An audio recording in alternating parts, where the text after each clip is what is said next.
नहीं तुम लोग बना लेना, मेरे को खिला देना। बस जो आपके क्या कहते हैं उनको, प्रसाद की व्यवस्था मैं करा दूंगा, राशन के पानी की व्यवस्था मेरी तरफ से हो जाएगी। क्या करना अपने को फटाफट से दो, इसी से कर लेते हैं। मैं लिख भी सकता हूँ इन सब चीजों को, लेकिन टाइम बचाते हुए। पेपर मैंने बनाया है तुम्हारा, अच्छा पेपर है, तुम्हारे हवा भी नहीं लगेगी। मैं सब टाइम निकाल करके केवल तुम्हारा पेपर के कुछ क्वेश्चन बनाए हैं, रात को बैठ करके, नींद तो आ रही, पेन लेके दिए सर जो थे। ये रहा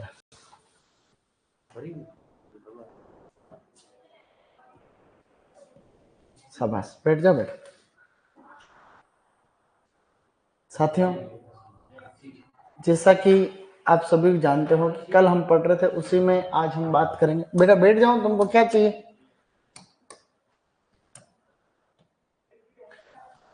साथियों गुड इवनिंग ऑनलाइन सबको। देखो हम कल पढ़ रहे थे, उसी श्रेणी में आज आगे बढ़ेंगे। मैंने पेपर बहुत आराम से सोच समझ के बनाए, भले ही हम इससे पढ़ रहे हैं, लेकिन अच्छा पेपर है।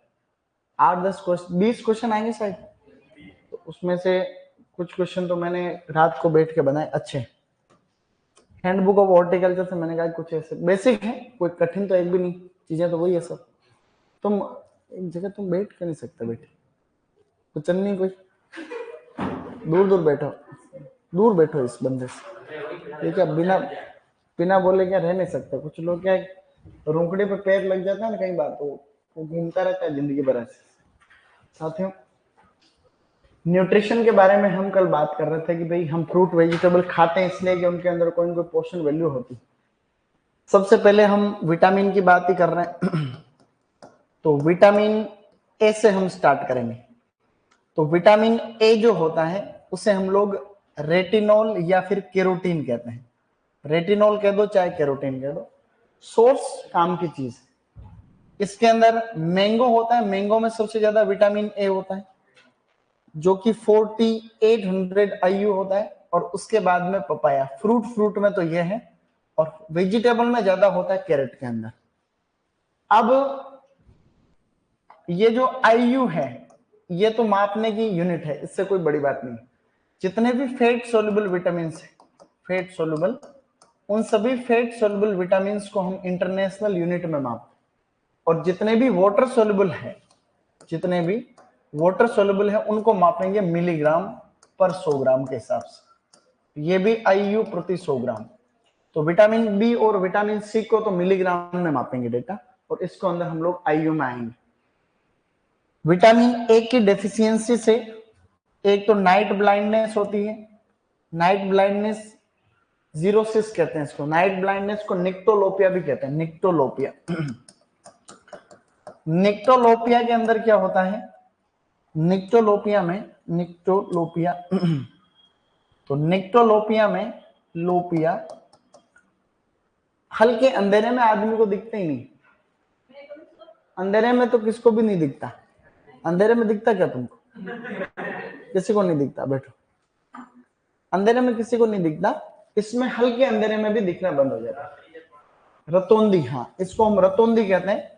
तो नाइट ब्लाइंडनेस विटामिन ए की कमी से क्या कहता है? केरेटोमलेशिया। केरेटोमलेशिया कैरोटीन या विटामिन ए की डेफिशिएंसी होती है। ये अभी कोटा यूनिवर्सिटी के अंदर आया था, कोटा यूनिवर्सिटी के टीए या फिर इसमें सुपरवाइजर का एग्जाम, अभी 15 दिन पहले एग्जाम हुआ था। इसकी कमी से एक होता है जीरोफ्थेल्मिया। जीरोफ्थेल्मिया के अंदर भी आंखों के अंदर कोर्निया वगैरह सूख जाता है ऐसे। जीरोफ्थेल्मिया बीमारी का संबंध तो गोल्डन राइस से। तो जापान के अंदर उस समय ये एक शब्द होता है, आप लोग जानते होंगे, बायोफोर्टिफिकेशन। बायोफोर्टिफिकेशन का क्या मतलब है? बायोफोर्टिफिकेशन में हम किसी भी प्लांट की कोई वैरायटी के अंदर उनको न्यूट्रिशनल रिच बनाते हैं, कोई भी न्यूट्रिएंट रिच बनाया जाता है। कोई भी वैरायटी है, जैसे गोल्डन राइस एक बायोफोर्टिफाइड राइस। बायोफोर्टिफाइड का मतलब होता है कि जब अपने किसी भी टेक्नोलॉजी का उद्देश्य, हम चाहे ब्रीडिंग से कर रहे हैं, म्यूटेशन से कर रहे हैं, या फिर आप लोग सिलेक्शन, कोई भी मेथड या कोई भी एग्रीकल्चर एग्रोनॉमिक प्रैक्टिस, उसका उद्देश्य, कई बार उद्देश्य क्या होता है? ड्रोट रेजिस्टेंट वैरायटी डेवलप करना, कई बार डिजीज रेजिस्टेंट, कई बार इंसेक्ट रेजिस्टेंट। जब इन सभी टेक्नोलॉजी का उद्देश्य न्यूट्रिएंट रिच बनाना हो किसी पर्टिकुलर वैरायटी को तो उससे कहते हैं बायो फोर्टिफिकेशन। जैसे गोल्डन राइस को हमने बीटा कैरोटीन रिच बना दिया, विटामिन ए। तो वहां के लोगों में क्या है, जापान के लोग तो चावल खाते हैं, तो चावल वाले लोगों में ज्यादा खाने से उस विटामिन ए की डेफिशिएंसी होती है चावल में, उसकी वजह से आंखों की समस्याएं होगी, जीरोफेल्मिया, कोर्निया सूखने वाली समस्या। तो फिर लोगों ने, वहां की सरकार ने क्या किया यार कि इसका कोई तोड़ निकालना पड़ेगा, तो फिर उन्होंने गोल्डन राइस बनाया साइंटिस्ट लोगों ने। तो घर घर पहुंच गई विटामिन ए की कमी जो थी पहले घर घर में थी, तो गोल्डन राइस सबके घरों में पहुंच गया, तो ये बीमारी। इसके अलावा एक समस्या होती है बाइटोट्स स्पॉट्स। बाइटोट्स स्पॉट, मोतियाबिंद नहीं होता क्या, मोतियाबिंद, उसमें भी कहीं कहीं विटामिन ए की डेफिशिएंसी के। ऊपर वाली तीन बातें आपको याद रखनी है, नाइट ब्लाइंडनेस, केरेटोमलेशिया और जीरोफेल्मिया, ये तीनों विटामिन ए की डेफिशिएंसी के symptoms. Vitamin B complex, vitamin B complex में तो आप लोग केवल इनके नाम नाम याद रखो एक आधे को छोड़ करके। विटामिन बी वन को हम क्या कहते हैं, थायमिन, और थायमिन होता है इसमें आपके जो है काजू में, केशू नट में सबसे ज्यादा विटामिन बी वन। इसकी कमी से होता बेरी बेरी। हमें छोटा पड़ता था, मैंने सोचता था बेरी बेरी का मतलब बेरा होना होता दिखे, बेरा होना, बेरी बेरी का मतलब बेरा होना थोड़ी होता है। डाइजेस्टिव सिस्टम इम्बेलेंस आपका गड़बड़ हो जाता है, पाचन तंत्र कमजोर हो जाता है, वो बेरी बेरी उसका लक्षण है, ठीक है ना। बायोटेक्नोलॉजी नहीं कह सकते उसमें, जैसे कि नितिन ये बोल रहा है फिर increase in nutrients level by bio, biotechnology भी एक ऑप्शन है। आप किसी भी वैरायटी को न्यूट्रिएंट रिच बना रहे हो, हम बायो फोर्टिफिकेशन कह रहे हैं, तो इसका मतलब बायोटेक भी एक ऑप्शन है। चाहे आप बायोटेक से बढ़ा रहे हो, चाहे आप एग्रोनॉमिक प्रैक्टिस से बढ़ा रहे हो, कोई पर्टिकुलर फर्टिलाइजर दे रहे हो, तो वो भी वो बायो फोर्टिफिकेशन का ही पार्ट है। चाहे आप लोग हाइब्रिडाइजेशन किसी अच्छी वैरायटी के साथ में हाइब्रिडाइजेशन करा के फिर उसमें न्यूट्रिएंट रिच बना रहे हो। जैसे एक वैरायटी है, जैसे अभी जिसका नाम है पूसा बीटा केसरी, एक कॉलीफ्लावर की वैरायटी है पूसा बीटा केसरी, आगे बताऊंगा मैं, वो भी एक बायो फोर्टिफाइड कॉलीफ्लावर। एक आपका पोटैटो, इसकी एक वैरायटी है जिसका नाम है कुफरी माणिक, वो माइक्रो न्यूट्रिएंट रिच, उसके अंदर जिंक और आयरन अधिक है, कैरोटीनॉइड्स अधिक है, एंथोसाइनिन अधिक है, अंदर से बैंगनी रंग का आलू निकल रहा है, तो वो भी बायो फोर्टिफाइड वैरायटी। और बहुत सारी वैरायटी है जिनके अंदर कोई पर्टिकुलर न्यूट्रिएंट, जब किसी टेक्नोलॉजी का उद्देश्य उसको न्यूट्रिएंट रिच बनाना है, उसे हम लोग कहते हैं कि आपका ओके। अब है अपना, आपस में बात तो करनी नहीं, क्या तुम्हारी चैट प्राइवेट नहीं कर रखी, क्या बात है, अब करो बात, अब तुम्हें पता ही नहीं चलेगा कि आपस में कौन क्या कह रहा है। तो विटामिन बी टू को हम लोग कहते हैं राइबोफ्लेविन, क्या कहेंगे, और राइबोफ्लेविन आपका जो बिल पत्र नहीं होता क्या, उस बिल के अंदर सबसे ज्यादा राइबोफ्लेविन होता है, याद रखने वाली बात। विटामिन बी थ्री को हम लोग नियासिन या नाइसिन कहते हैं, ठीक है ना, या कई बार निकोटिनिक एसिड भी कहते हैं। इसकी कमी से होता है पेलेग्रा। बस ये तीन विटामिन हमें याद रखने हैं। तो विटामिन, अभी जैसे एक पेपर हुआ था उसमें विटामिन बी थ्री तो ऑप्शन में ही नहीं है, तो ऐसे में विटामिन बी टू का आगे भी पेलेग्रा लिखा है तो भी सही माना जाएगा विशेष परिस्थितियों में।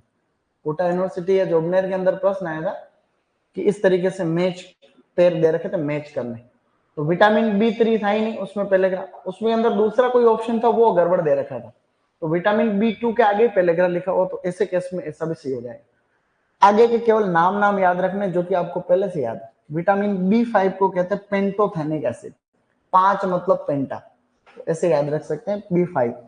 विटामिन बी सिक्स को कहते हैं पायरिडोक्सिन।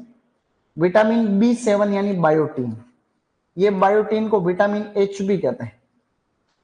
विटामिन, अब बायोटीन की कमी से बाल झड़ते हैं, बाल झड़ते हैं, बाल कमजोर हो जाते हैं, हेयर फॉल की ये जो प्रॉब्लम होती है ये अंडे में होता है, अंडे के अंदर का जो योक होता है उसके अंदर विटामिन, तो ज्यादातर जो अंडा खाते पूरा, एक अभी एओ के एग्जाम में क्वेश्चन आया था कि अंडे का जो सफेद सफेद व्हाइट पोर्शन ज्यादा खाने से कौन से न्यूट्रिएंट की कमी हो जाती, बायोटीन की कमी हो जाती। अगर अंडे का बार बार वाला मटेरियल खाओ और अंदर वाला नहीं खाओ तो भी बायोटीन की कमी हो जाती।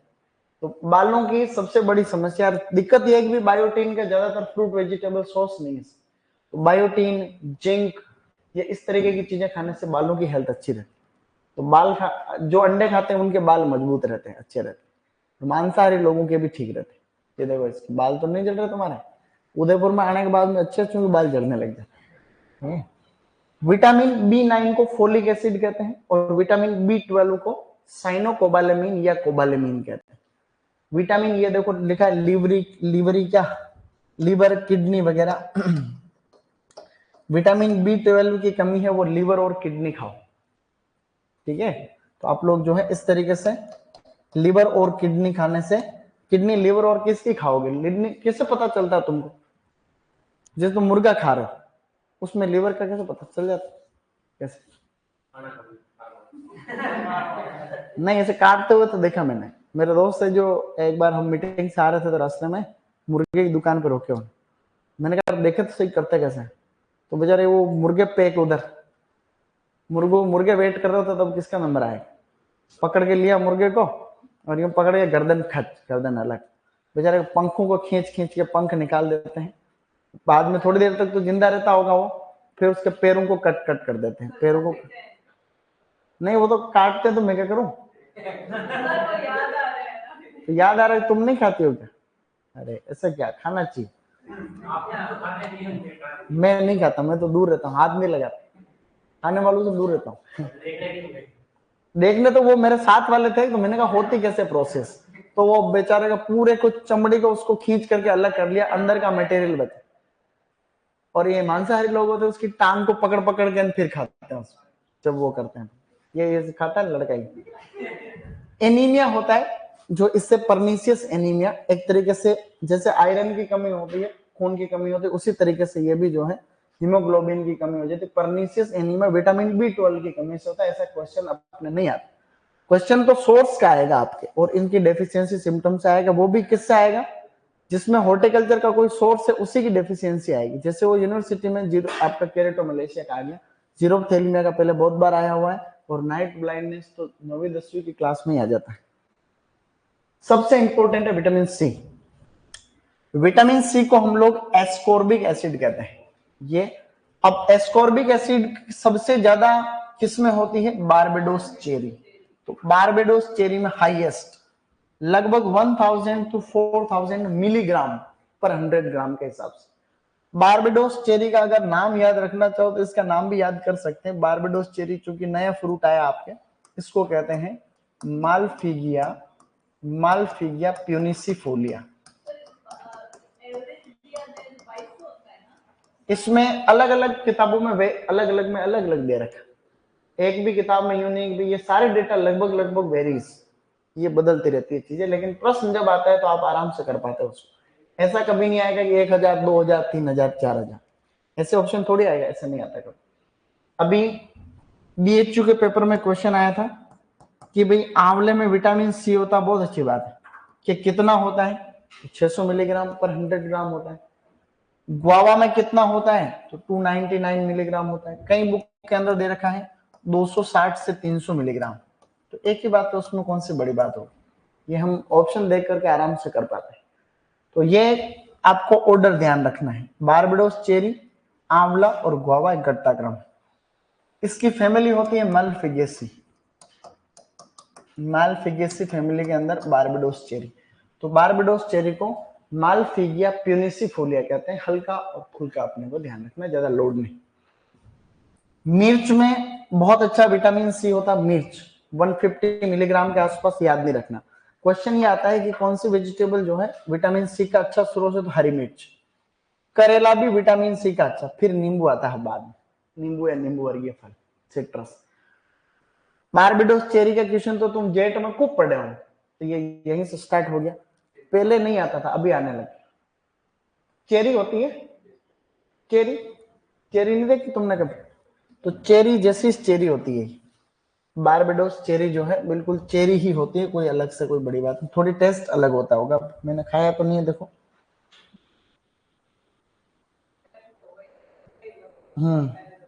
बारबेडोस चेरी नहीं, मैं ऐसे टेस्ट कर लेता हूँ, ऐसे कभी कोई ऐसी नई चीज होती है तो अच्छा लगता है, फिर वो वैज्ञानिक वाली अप्रोच से टेस्ट करते हैं, चाहे कैसा भी आता। ये थोड़ा खट्टा है, लेकिन ऐसे वो मैंने बताया उस दिन वो आ रहा था, काली मिर्च खा गया वो, काली मिर्च। ये बारबेडोस चेरी, सभी बाकी नॉर्मल चेरी भी ऐसी होती चेरी। ये तो मैं भी एक मंदिर गया, इसी से जुड़ी हुई बात चल रही है विटामिन सी। गुलाब नहीं होता क्या, गुलाब, उसके फूल के अंदर एक फ्रूट बनता है, उसको हिप्स कहते हैं, उसको फ्रूटिंग बॉडी हिप्स कहलाती है। तो मैंने पढ़ा हुआ कई बार बच्चों को बताता है कि ये विटामिन सी होता है इसमें। तो मैं मंदिर में माता जी के मैंने दोग दिया तो पीछे परिक्रमा कर रहा था, माता जी के दोग देके जगदम्बा, इधर आया तो गुलाब ही गुलाब, तो फ्रूट ही फ्रूट लग रहे बहुत सारे, बड़ा हो गया पौधा, कोई काट छाट नहीं करता फ्रूट।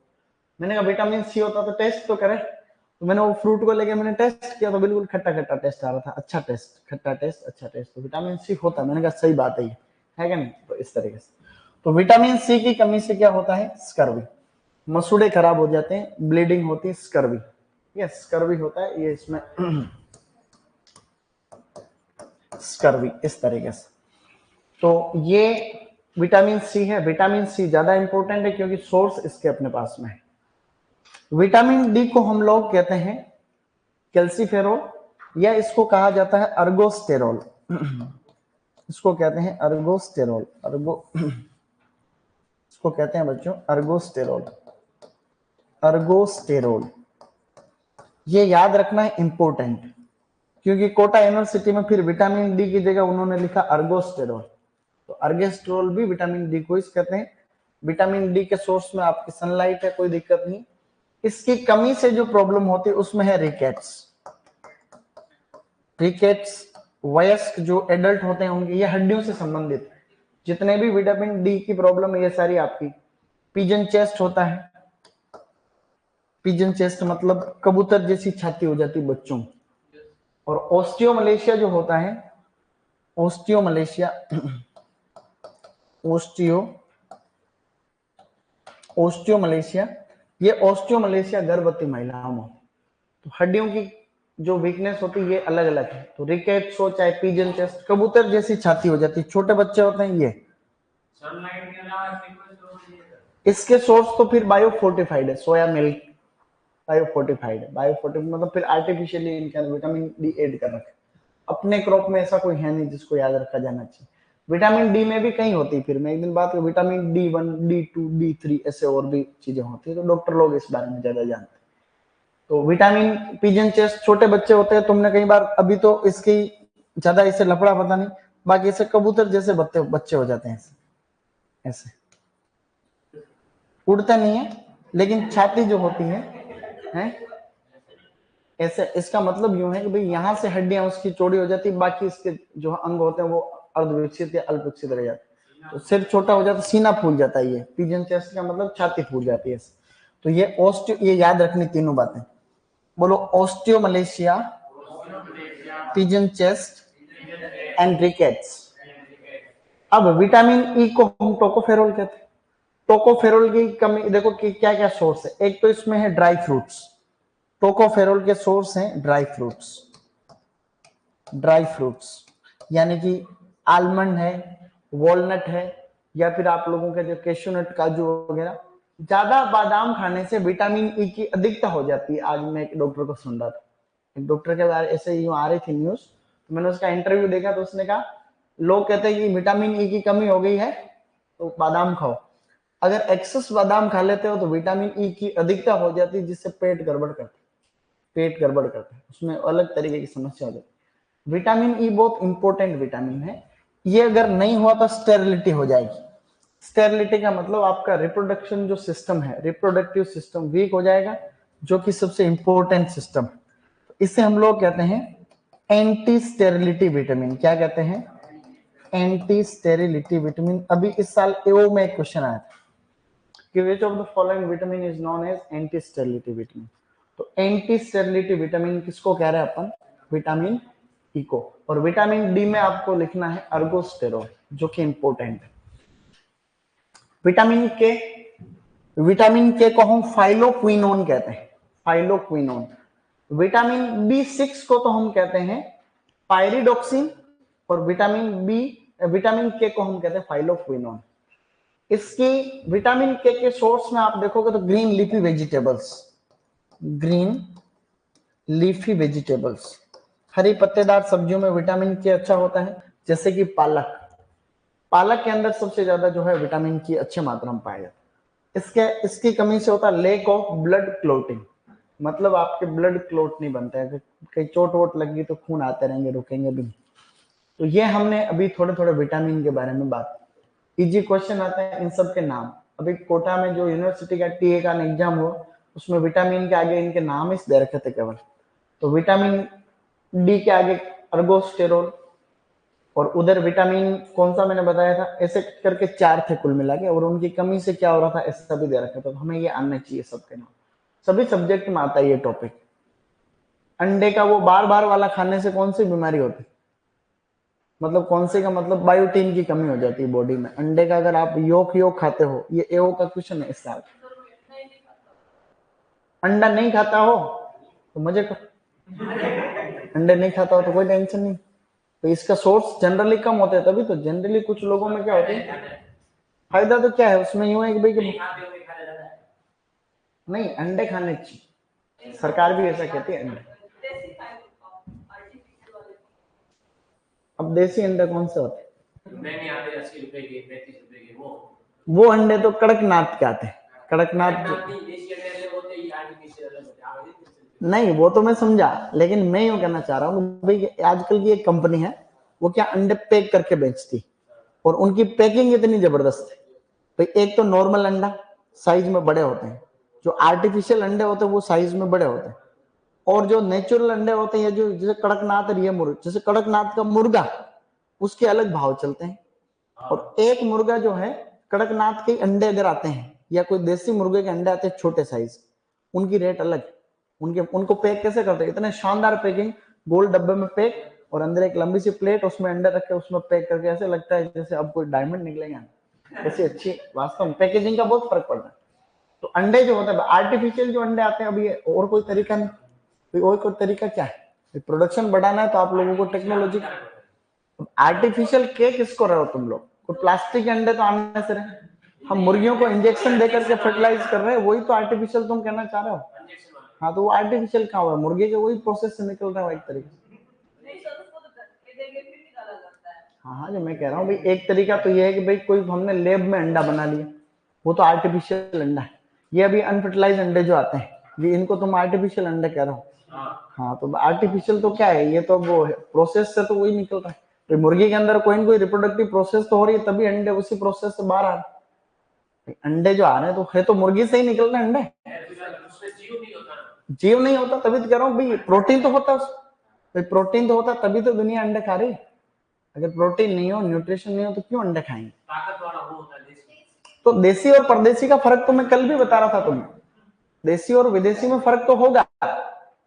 देसी जो चीज है उसमें प्रोटीन की मात्रा भी ज्यादा होती होगी, और बाकी एंटीबायोटिक है इस तरीके की चीजें ज्यादा होती है। तो वो तो मैं कल ही बात कर रहा था, जब मिर्च की बात कर रहा था, मैंने कहा देसी और परदेसी दो बात कल बात कर रहे, तो देसी और हाइब्रिड में फर्क तो होगा ही। अरे बेवकूफ आदमी, तुमने कहा आर्टिफिशियल, मैंने कहा ऐसे कौन से अंडा आते, लैब में बनता दिखा कोई अंडा, तो वो हाँ तो वो प्लास्टिक का अंडा होता है। ऐसा मानने की बात नहीं, तो जो बात है जो है इसमें मानना नहीं मानना क्या।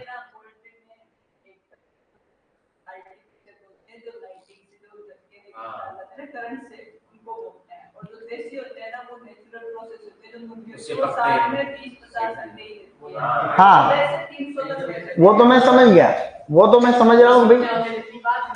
अरे मूर्खानंद ऐसा है, तुम तो हो पागल आदमी। मैं जो कह रहा हूं, अब तुम जिस उद्देश्य से कहना चाह रहे हो, तो तुम जो बात कह रहे हो जरूरी थोड़ी कि तुमने मुझे कहते ही मैं भी वो बात को समझ गया। तुम्हारे कहने का उद्देश्य अलग हो सकता है, मैं जो कह रहा हूं मैं तो एज ए होल बात करता हूं, मैं तो एज ए होल बात कर रहा हूं, तुम हो क्षणिक ज्ञान की बात कर रहा हूं। भाई जैसे किसी आदमी को पूछे कि भाई भगवान होते कि नहीं होते, तो अब वो व्यक्ति तो अब जिससे पूछ रहा है उसको तो उसने पूरी दुनिया देखी है, तो वो अपने हिसाब से उत्तर देगा। तो पहले भूमिका बनानी पड़ेगी ऐसे ऐसे, तब जाके कॉन्सेप्ट क्लियर हो। अब तुमने तो कहा सर यस और नो में उत्तर दे दो, ऐसा थोड़ी होता है। तुम ऐसा सोच, मैं ऐसा थोड़ी सोच, तो तुम गलत हो मैं गलत नहीं। ऐसा। तो बच्चों बात ऐसी है कि ये है विटामिन की हमने बात करी। अब हम आगे बढ़ते हुए, और अंडे है तो अब ऐसा तो है नहीं कि जितना तुम जानते हो अंडे के बारे में मैं भी जानता हूँ। कोई एनिमल हस्बेंड्री वाला है तो वो प्रियंका मैम से पूछो तुमको कौन से कृत्रिम अंडे होते हैं। बात करते हैं कार्बोहाइड्रेट।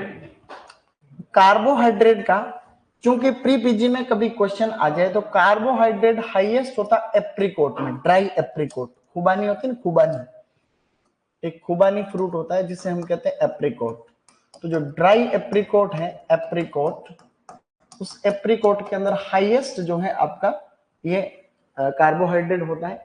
सेकंड नंबर पे आता है रेजिन्स, जो कि 7, इसमें लगभग 79% तक जो हो, ज्यादा कोई बहुत फर्क नहीं, 79%। एप्रिकॉट, अब तुमको मैं पूछूंगा एप्रिकॉट का नाम क्या होता है, तुमको आएगा भी नहीं।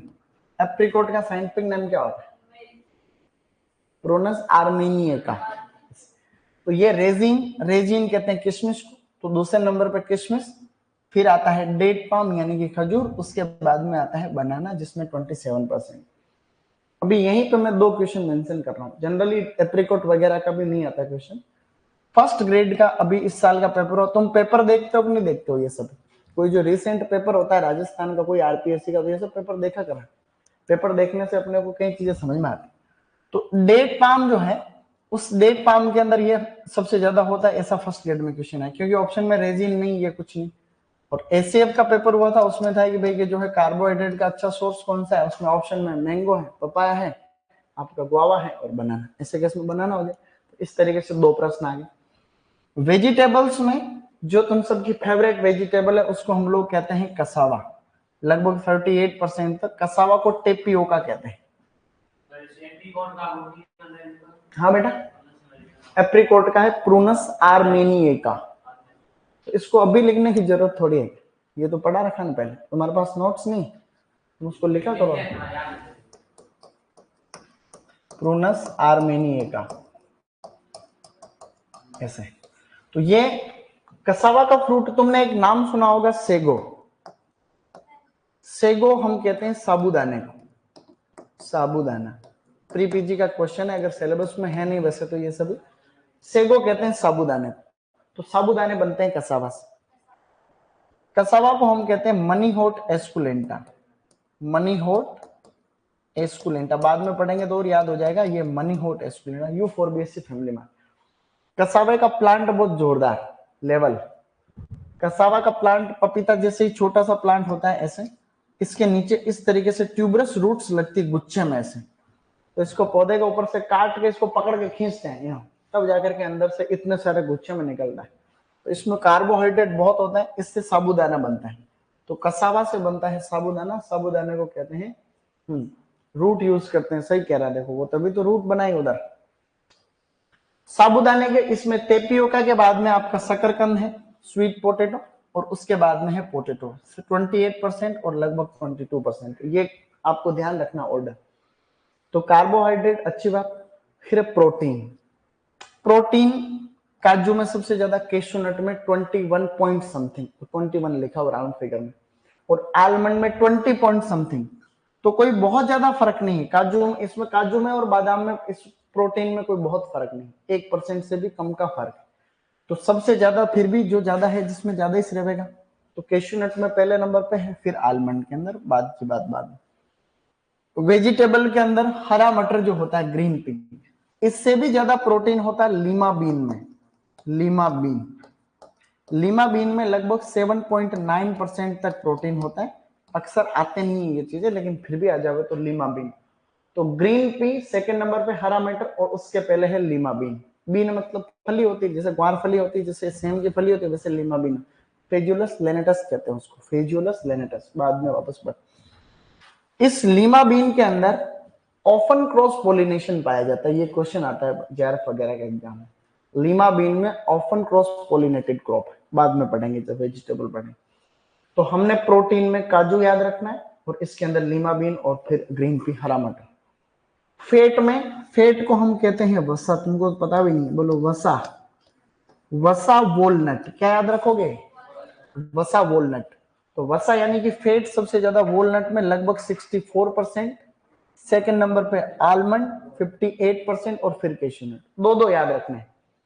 तो हाईएस्ट प्रोटीन कैशूनट में और वसा वोलनट, तो इसलिए हिंदी में लिखा वसा वोलनट, वसा वोलनट याद रखना है, नहीं तो कंफ्यूज हो जाओगे ऊपर नीचे। बादाम कहते हैं बादाम खाओ, बादाम खाओ, बादाम खाओ, लेकिन बादाम दोनों ही मामले में दूसरे नंबर पर, प्रोटीन के मामले में भी सेकंड, और इस फैट के मामले में भी सेकंड। पोटैटो के अंदर ज्यादा होता है फैट, सब्जियों में सबसे ज्यादा पोटैटो के अंदर होता है, इतना नहीं होता ये याद रखा जाए लेकिन फिर भी ठीक। फाइबर, रेशा, फाइबर सबसे ज्यादा होता है फिग में, एफ फाइबर फिग। अंजीर को कहते हैं हम लोग, अंजीर का साइंटिफिक नेम क्या था, फाइकस कैरिका। अंजीर की फैमिली कौन सी है, मोरेसी, मोरेसी ऐसा। सेकंड नंबर पे है गुआवा, गुआवा अमरूद को कहते हैं, अमरूद। कैल्शियम हाईएस्ट होता है लीची में 0.21%, 0.21% कैल्शियम लीची, और करौंदे के अंदर होता है 0.16% ऐसे, 0.16। फिर आयरन, आयरन होता है करौंदे में, ड्राई करौंदा, इसके आगे यूं लिख दो भले, वैसे करौंदा ही आता है, ड्राई करौंदा। जोबनेर यूनिवर्सिटी के सुपरवाइजर में क्वेश्चन आया या टीए के एग्जाम में क्वेश्चन आया था कि भैया आयरन का सबसे अच्छा सोर्स है करौंदा। सेकंड नंबर पे है डेट पाम, खजूर को कहते हैं, 10.6% तक इसमें आयरन होता है, खाएंगे तभी तो मजा आए। आयोडीन भिंडी में सबसे ज्यादा होता है, आयोडीन तुम्हारे जो केर सांगरी ये जो होती है इस तरीके की सब्जियां उनमें ज्यादा होता है। पंचकुटे में कौन कौन सी सब्जियां आती है,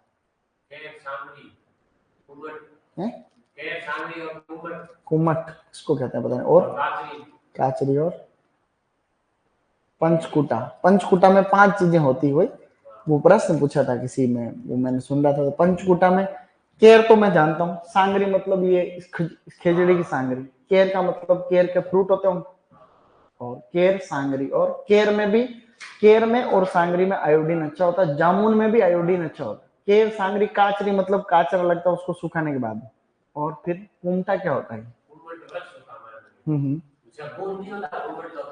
हाँ कुमट किसको कहते, खेजड़े, अकेशिया की कोई प्रजाति, केर तो मैं जानता हूँ, केर तो कैक्टस, उसमें फड़ी जैसे इसकी लंबी लंबी दिखती है, अच्छा लारी होते हैं, वो बस छोटे मिलाते हैं, हाँ वाइट कलर की होती है, सरेस के पेड़ नहीं होती वाइट कलर की, हाँ वैसा वो पेड़ होता है, वो कांटा वाला कुमट होता है, हाँ मान लो जैसे नीम का मानते हैं, काटते नहीं बस उसमें मिला के खाते तो हैं, मतलब फ्रूट खाते हैं, फ्रूट खाते हैं। अच्छी पंचकुटा अच्छी सब्जी मानी जाती है। तो आयोडीन केर में, सांगरी में, जामुन में और भिंडी में सबसे अच्छा केर, ये आयोडीन का सोर्स। तो भिंडी खूब दबा के खानी चाहिए। और पोटेशियम होता है पालक में सबसे ज्यादा। पोटेशियम वैसे फ्रूट और वेजिटेबल में कोई एक न्यूट्रिएंट जो ज्यादा होता है वो पोटास, फल सब्जियों में सबसे ज्यादा पाए जाने वाले न्यूट्रिएंट पोटेश है, ये प्री पीजी में आते हैं ऐसे कुछ।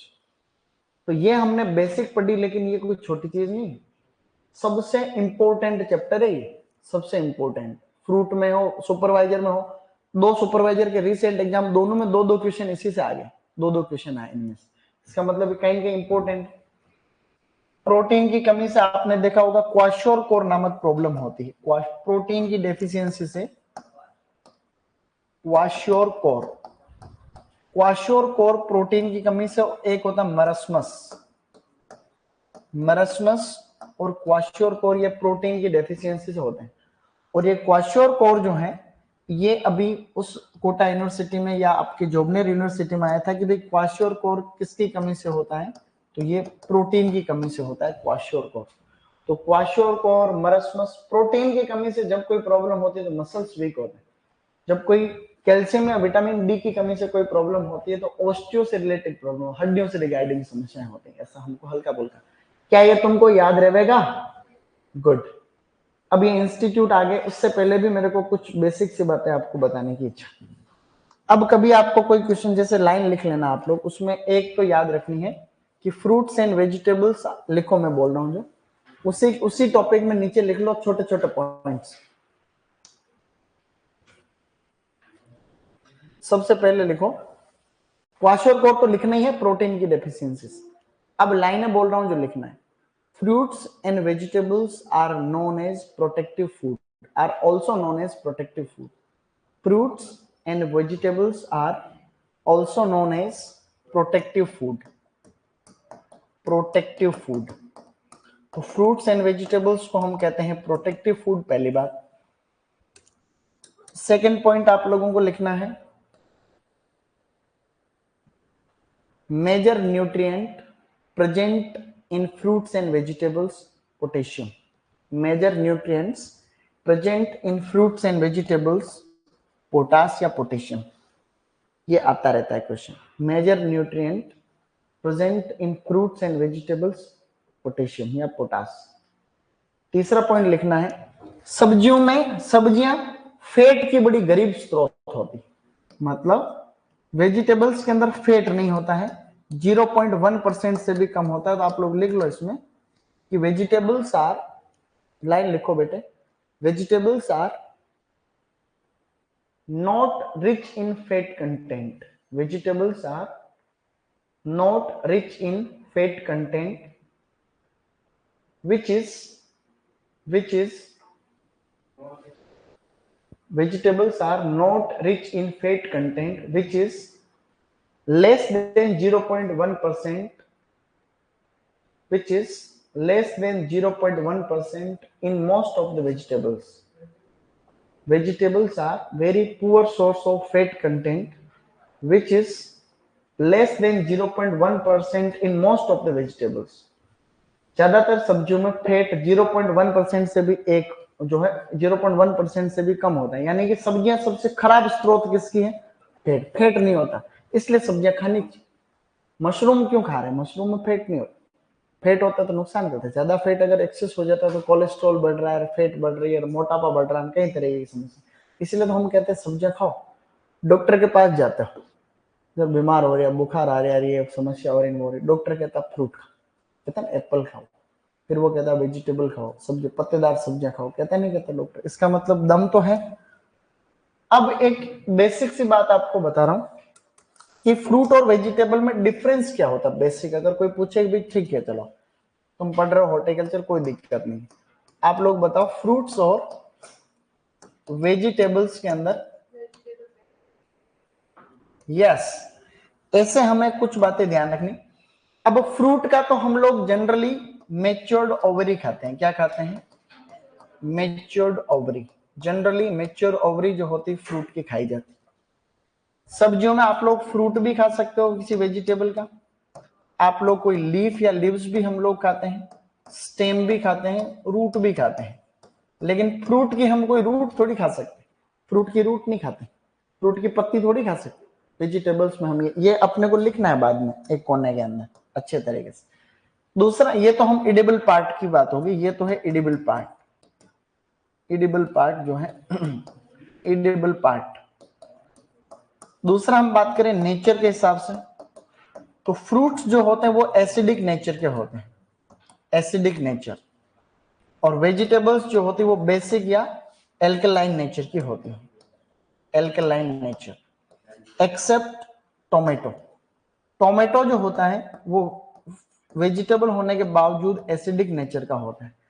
तो फ्रूट एसिडिक नेचर के होते हैं, वेजिटेबल्स आपकी एल्कलाइन नेचर के होते हैं। सिमिलरली हम सोर्स की बात करें तो सोर्स में फ्रूट्स जो होते हैं इनमें विटामिन अच्छे होते हैं, विटामिन। तो फ्रूट्स के अंदर विटामिन ज्यादा होते हैं, वेजिटेबल में कुछ कुछ विटामिन भी होते हैं और इसके अंदर जो है मिनरल्स अच्छे होते हैं, मिनरल्स।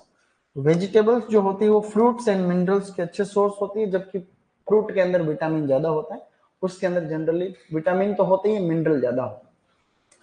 दूसरा, अगर हम लाइफ साइकिल की बात करें लाइफ साइकिल, तो लाइफ साइकिल के हिसाब से फ्रूट्स पेरेनियल होते हैं, ज्यादातर फ्रूट पेरेनियल नेचर के होते हैं कंपैरेटिवली, और ये सब्जियां एनुअल होती है ज्यादातर, एक्सेप्शन को छोड़ दे तो कुछ एनुअल हो।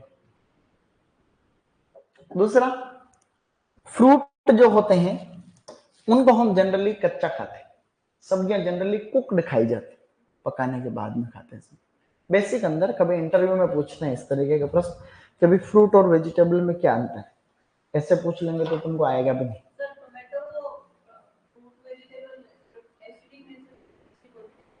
हाँ, टमाटर को एसिडिक नेचर से कोई लेना, फ्रूट वेजिटेबल अकेला टमाटर नहीं। फ्रूट वेजिटेबल का मतलब जिस प्लांट के ऊपर फ्रूट लगते हैं, सब्जी का ऐसा प्लांट जिसमें फ्रूट लगते हैं, टोमेटो, ब्रिंजल, ये आपका चिली, ओकरा, कुकुरबिट्स, इन सभी को हम लोग कहते हैं फ्रूट वेजिटेबल्स। फ्रूट वेजिटेबल्स का मतलब प्लांट के ऊपर फ्रूट लगे। इसकी भी एक ट्रिक है।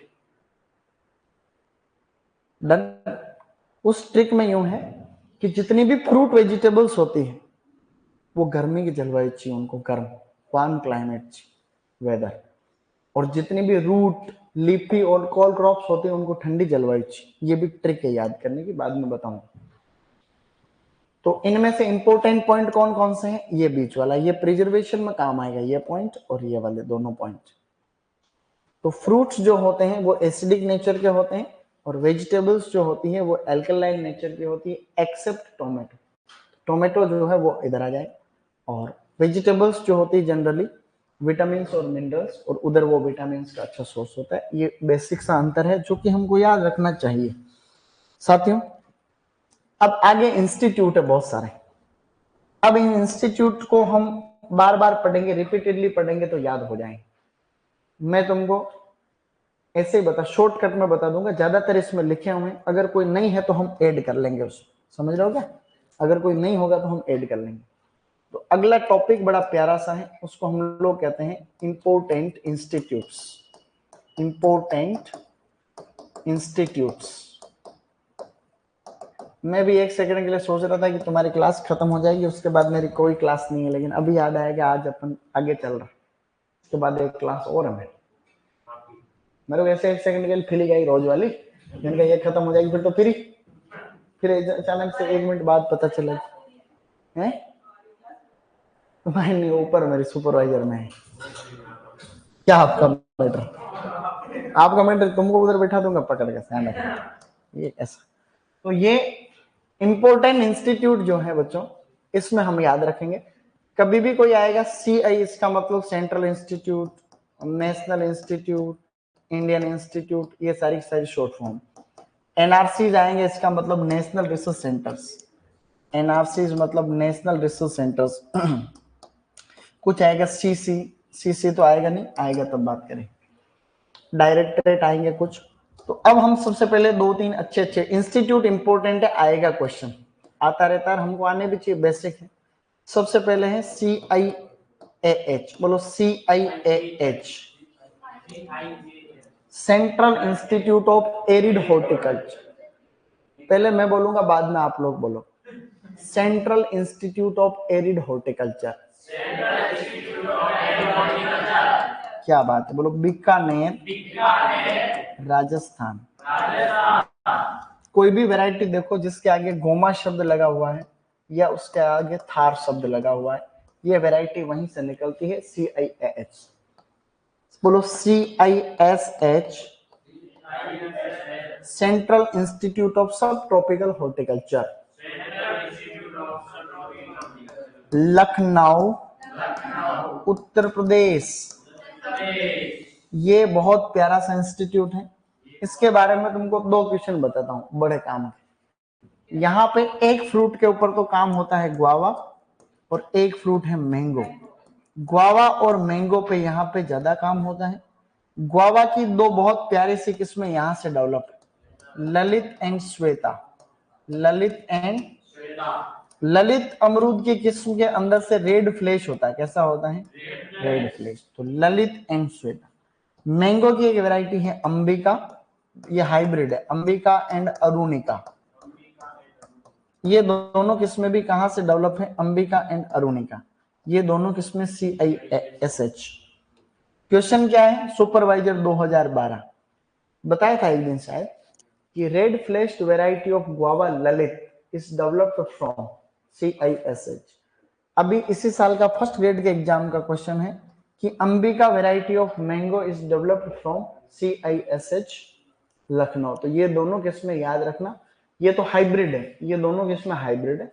हाइब्रिड में भी कुछ नहीं, आम्रपाली एक क्रॉस, दोनों में ही आम्रपाली हमने कॉमन काम में ले रखा है। आम्रपाली के साथ में जनार्दन पसंद है, इसमें आम्रपाली के साथ में वनराज। बाद में मैंगो पढ़ेंगे तब तुमको कुछ क्रॉस में याद करवा दूंगा। L49 यहां से डेवलप नहीं है, लखनऊ 49 वैरायटी वो आपका गणेश खिंड फ्रूट स्टेशन पुणे महाराष्ट्र से डेवलप। अब बात करते, बोलो CITH, central Institute of Temperate horticulture, क्या बात है, बोलो श्रीनगर। क्या तुमको याद रहेगा? गुड, बोलो CIH, central Institute of horticulture. बोलो मेदजी फेमा, मेदजी फेमा नागालैंड।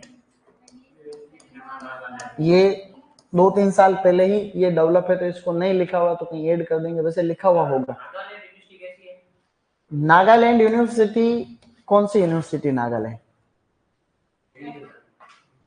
नागालैंड में कौन सी एग्रीकल्चर यूनिवर्सिटी? कौन सी है? अब पता नहीं, जो बहुत सारी यूनिवर्सिटी कैसे पता रखे? 77 universities are there in India. होते तो हैं, बच्चे मैसेज खूब करते हैं आजकल। ये CUET के हमारे बच्चे बहुत जाते हैं, ऑल इंडिया में सब जगह CUET के बच्चे, हर यूनिवर्सिटी में 4-5 रोज मैसेज करते हैं, लेकिन नहीं है तो इसके बारे में कैसे जाने? नया। हाँ हाँ, तो वो PG के होंगे। PG में किससे किससे गए वो? प्राइवेट होगी कोई। अरे हाँ हाँ, जो JRF से है तो वहाँ ज्यादातर 20 अपने यहीं से चले गए क्या? इसका मतलब अच्छी है क्या? कई बार जैसे वो आगरा में बहुत ज्यादा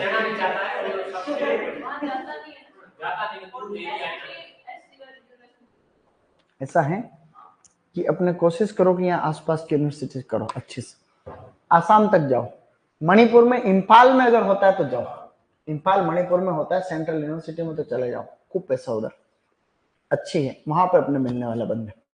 अगर इम्फाल में जाते हो मणिपुर में, वहां पे चले जाओ, वहां मैं हेल्प कर दूंगा। नागालैंड के बारे में मेरे को नहीं जानकारी ज्यादा। वहां वो बंदा बहुत अच्छे वीडियो भी बनाता है, बहुत इंटेलिजेंट लड़का है, उसकी किताब भी चलती है, ये करंट अफेयर्स की वो जुड़ा हुआ है, अच्छा लड़का है, बहुत होशियार है। पता नहीं मेरे से बड़ा ही होगा लड़का तो क्या है। ऐसे ये कुछ इंस्टीट्यूट हमने याद कर लिए, बाकी कुछ कुछ ऐसे हैं जो तुमको पता। बोलो IIHR, Indian Institute of Horticultural research. Good, बोलो हसरगट्टा बेंगलोर। बोलो हसरगट्टा बेंगलोर। ये यूनिवर्सिटी तो नहीं, ये इंस्टीट्यूट जो है ये बहुत अच्छा है। इसकी किस्में अर्का नाम से फेमस है, आप सभी लोग जानते। वहां एक रिवर है, अर्का रिवर। तो कोई भी अर्का नाम की वेराइटी, इंडिया के अंदर IARI के बाद में जो सबसे ज्यादा काम करने वाला कोई इंस्टीट्यूट है तो वो IIHR की है। आधी किस्में से ज्यादा किसी भी फ्रूट वेजिटेबल में ज्यादातर किस्में IIHR की या IAR की है, तो ये बहुत अच्छा है। यहाँ घूमने जाना, कभी भी घूमने जाओ तो यहाँ चले जाना, बहुत अच्छा। एक है IIVR, Indian Institute of Vegetable research. बोलो इंडियन इंस्टीट्यूट ऑफ, इसको कहते हैं भारतीय सब्जी अनुसंधान संस्थान। बोलो वाराणसी, काशी, बनारस, उत्तर प्रदेश। यहां से कोई वैरायटी निकलेगी तो काशी शब्द लगता है पहले। क्या लगता है? काशी। जैसे एक वैरायटी लगे, आप बता देता हूँ, काशी लालिमा एक वैरायटी। इस साल JRF में पेपर में क्वेश्चन आया था कि काशी लालिमा रिसेंटली रिलीज्ड वैरायटी है, वो भिंडी की, ओकरा की वैरायटी, लाल भिंडी, रेड ओकरा की फेमस वैरायटी है। लाल भिंडी की किस्म, फर्स्ट वैरायटी ऑफ रेड ओकरा, काशी लालिमा, जो कि कहां से डेवलप है बच्चे लोग? गुड। अब कुछ छुटके फुटके से इंस्टीट्यूट और है, जैसे कि बोलो काजरी, ये तो तुम जानते हो। बोलो central arid zone research institute. क्या बात है, बोलो भारत केंद्रीय शुष्क क्षेत्र अनुसंधान संस्थान। शुष्क क्षेत्र 1959 में ये डेवलप्ड है, ये अच्छा है। बेर की बहुत सारी किस्में, गोला, सेब, कुछ किस्में यहाँ से डेवलप हो रही। काजरी अच्छा काम कर रहा है, इसलिए बेर का अलग से कोई इंस्टीट्यूट ही नहीं। देखो बेर का अलग से, राजस्थान में बेर खूब होता है, तो ना तो कोई बेर का अलग से इंस्टीट्यूट है, ना ही इसका कोई अलग से सेंटर ऑफ एक्सीलेंस भी खोला अभी तक, क्योंकि इधर है CIAH बीकानेर है, यहाँ पे बहुत काम हो जाता है उसके ऊपर। आगे बढ़ते हैं, कुछ एक इंस्टीट्यूट और आपको याद रखने चाहिए बच्चों। NBRI, National Botanical Research Institute. Lucknow Uttar Pradesh. ये NBRI नहीं लिखा हो तो फटाफट से उसमें ऐड करते रहना, क्रम से चल रहा, लिखा है तब कोई दिक्कत नहीं। एक इंस्टीट्यूट, अब धीरे धीरे हम 3 इंस्टीट्यूट के बारे में फटाक से बात करने वाले हैं। बोलो CPRI, CPCRI, CTCRI। ये तीनों मिलते जुलते हैं, ये तीनों ही हमको आते हैं। सेंट्रल पोटैटो रिसर्च इंस्टीट्यूट, केंद्रीय आलू अनुसंधान संस्थान, ये कुफरी में है, कुफरी शिमला हिमाचल प्रदेश, कुफरी शिमला हिमाचल प्रदेश में है, इंपोर्टेंट है, बड़ा काम का है। बोलो सीप, इन दोनों में कोई फर्क नहीं, CPCRI में और CTCRI में पी का और टी का फर्क। तो पी का मतलब जो है प्लांटेशन क्रॉप्स, तो मेरे साथ रिपीट करोगे, central Plantation Crop Research institute. बोलो केसरगोड केरला, क्या बात है, ये केसरगोड केरला में है। अच्छा, दूसरा है बोलो central Tuber Crop Research institute, बोलो तिरुवनंतपुरम। अब इसको, ये भी केरल में, ये भी केरल की राजधानी है, तो तिरुवनंतपुरम से कंफ्यूज नहीं हो इसलिए आपको याद रखना है। देखो टी से टी, टी से टी याद रहेगा, CTCRI तिरुवनंतपुरम। ये इंस्टीट्यूट तुम्हारे टेस्ट में आएंगे, जितने भी इंस्टीट्यूट हम पढ़ रहे हैं ये सभी के सभी तुम्हारे टेस्ट में आएंगे। एक तो ये आएगा अच्छा, किसने बोला? आपका फिक्स है, सुपरवाइजर के टेस्ट में देते आप। तो सुपरवाइजर में तो मैं सभी देता हूँ। अभी टेस्ट सीरीज कौन कौन ज्वाइन करा सुपरवाइजर? सुपरवाइजर का 30 पेपर है, हिंदी इंग्लिश दोनों में। अभी टेस्ट सीरीज चलेगी। तो अभी जो MCQ बैच चल रहा था ना, अब MCQ 1000 रुपये 500 रुपया, अगर पुराना स्टूडेंट है तो 500 रुपये में, उसमें टेस्ट सीरीज भी फ्री है। 500 रुपये में एक तो इतने सारे क्लास और टेस्ट सीरीज फ्री, एग्जाम तक 30 पेपर होंगे दिल्ली के एग्जाम पैटर्न। उसमें देखना होटल दिल्ली 30 नहीं रहे पागल आदमी, 30 दिन तक 30 होंगे, दिल्ली 30 कैसे होंगे? तो ये हमने इतने सारे इंस्टीट्यूट पढ़े, ये आप लोगों को याद करने हैं। बोलो Central Institute of Arid Horticulture, Central Institute of Arid Horticulture, Central Institute of subtropical Horticulture, Central Institute of Temperate Horticulture, Central Institute of Horticulture. क्या बात है, मजा आ गया। बोलो Indian Institute of Horticultural Research, Indian Institute of Vegetable Research. क्या बात है, बोलो काजरी, CAZRI। बहुत बढ़िया। क्या ये तुमको याद रहेगा बच्चों? ये हमको याद रखना ही रखना चाहिए क्योंकि ये सभी चीजें इंपॉर्टेंट। बोलो CPRI, Central Potato Research Institute, Kufri Shimla Himachal Pradesh. बोलो CPCRI, Central Plantation Crop Research Institute, CTCRI, Central Tuber Crop Research Institute, Thiruvananthapuram Kerala. क्या बात। आज